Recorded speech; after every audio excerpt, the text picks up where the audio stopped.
Jai Hare Krishna, and we're continuing Beyond Birth and Death by His Divine Grace, Srila A.C. Bhaktivedanta Swami Prabhupada, page number 45. The spiritual world is called unmanifested because it cannot be perceived by material senses. Avyakta ityuktas tamahuh paramam gatim yam prapya nanivartante tadhama paramam mama. That supreme abode is called unmanifested and infallible, and it is the supreme destination. When one goes there, he never comes back. That is my supreme abode. Unquote, Bhagavad Gita 8.21. A great journey is indicated in this verse. We have to be able to penetrate outer space, traverse the material universe, penetrate its covering, and enter the spiritual sky. Paramam Gatim. That journey is supreme. There's no question of going a few thousand miles away from this planet and then returning. This sort of journey is not very heroic. We have to penetrate the whole material universe. This we cannot do by the spaceships, but by Krishna consciousness. One who is absorbed in Krishna consciousness and who at the time of death thinks of Krishna is at once transferred there.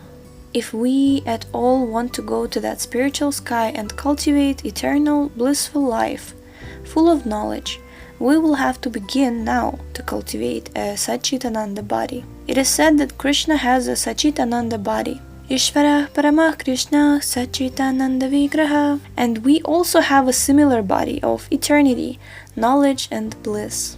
But it is very small and is covered by the dress of matter. If somehow or other we are able to give up this false dress, we can reach that spiritual kingdom.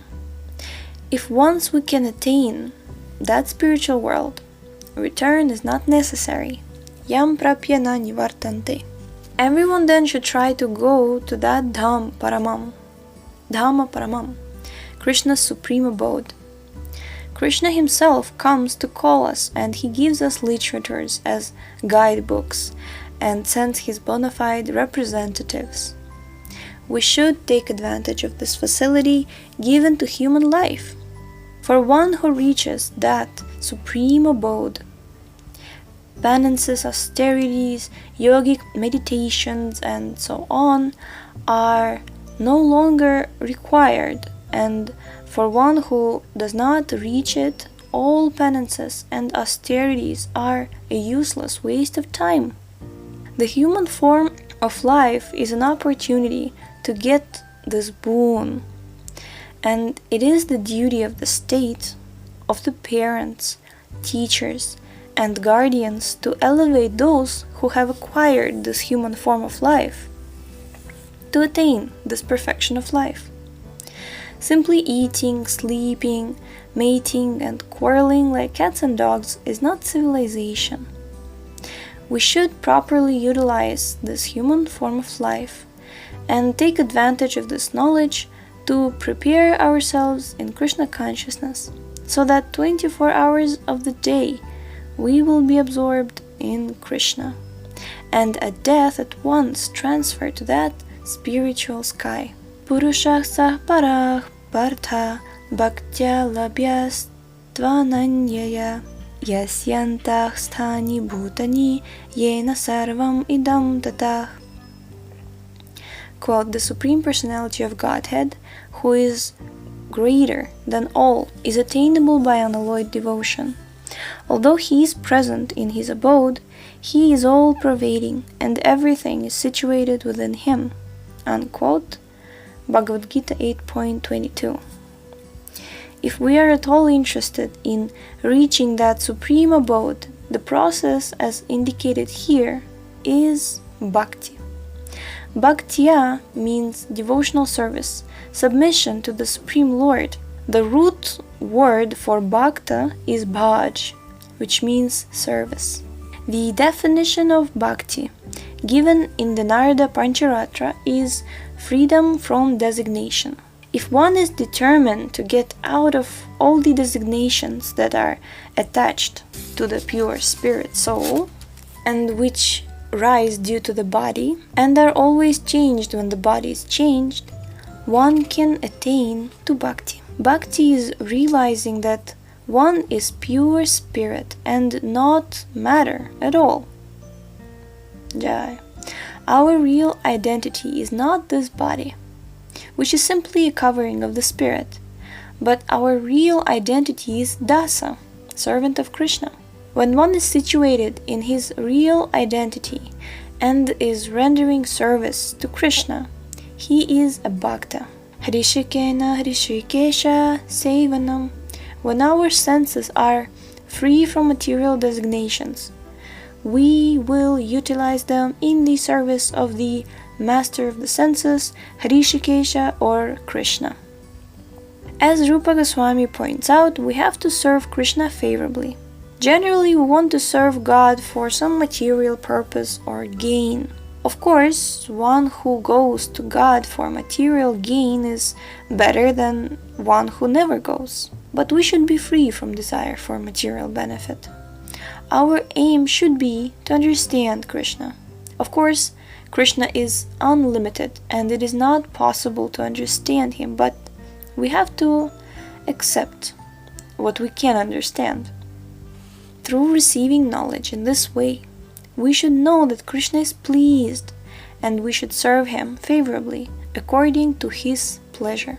Krishna consciousness is a great science with immense literatures, and we should utilize them for the attainment of bhakti. Purushasa Paraha. In the spiritual sky, the Supreme Lord is present as the Supreme Person. There are innumerable self-luminous planets there, and in each one, an expansion of Krishna resides. They are four-armed and have innumerable names. They are all persons, they're not impersonal. These Purushas or persons can be approached by bhakti, not by challenge, philosophical speculation, or mental concoctions, or by physical exercises, but by devotion without the deviations of fruitive activity. What is the Purusha, the Supreme Person, like? Ayasthani sarva bhutani yena sattvamidam tatam. Every living entity and everything is within him, and yet he is without, all-pervading. How is that? He is just like the sun, which is situated in one place and yet is present all over by its rays. Although God is situated in his Dhamma Paramam, his energies are distributed everywhere. Nor is he different from his energies, inasmuch as the sunshine and the sun are non-different. Since Krishna and his energies are non-different, we can see Krishna everywhere if we are advanced in devotional service. Premanjana charita bhakti vilochanena santah sadaiva hridayeshu vilokayanti. I worship the original personality of Godhead, Govinda, whom the pure devotees, whose eyes are smeared with the ointment of love of Godhead, always observe within their hearts. Unquote, Brahma Samhita 5.38. Those who are filled with love of God see God constantly before them. It is not that we saw God yesterday night and he is no longer present.